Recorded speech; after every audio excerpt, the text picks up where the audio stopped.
Divine Day family, today I wanted to discuss the flood recedes.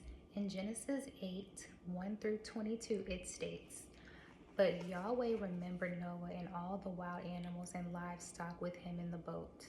He sent a wind to blow across the earth, and the flood waters began to recede. The underground waters stopped flowing, and the torrential rains from the sky were stopped. So the flood waters gradually receded from the earth. After 150 days, exactly 5 months from the time the flood began, the boat came to rest on the mountains of Ararat.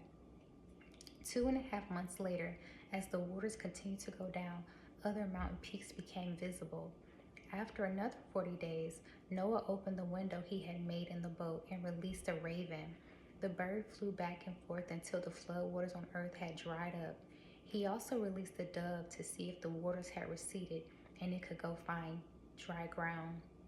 But the dove could find no place to land because the water still covered the ground.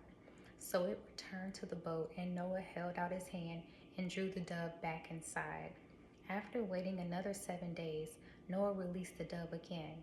This time, the dove returned to him in the evening with a fresh olive leaf in its beak. My goodness. Then Noah knew that the flood waters were almost gone. He waited another 7 days and then released the dove again. This time, it did not come back. Noah was now 601 years old. On the first day of the new year, 10.5 months after the flood began, the flood waters had almost dried up from the earth. Noah lifted back the covering of the boat and saw that the surface of the ground was drying. 2 more months went by, and at last the earth was dry. Then Yahweh said to Noah, "Leave the boat, all of you, you and your wife, and your sons and their wives.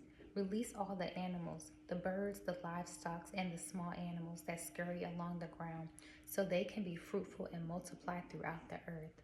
So Noah, his wife, and his sons and their wives left the boat, and all of the large and small animals and birds came out of the boat, pair by pair. Then Noah built an altar to the Lord, and there he sacrificed as burnt offerings the animals and birds that had been approved for that purpose.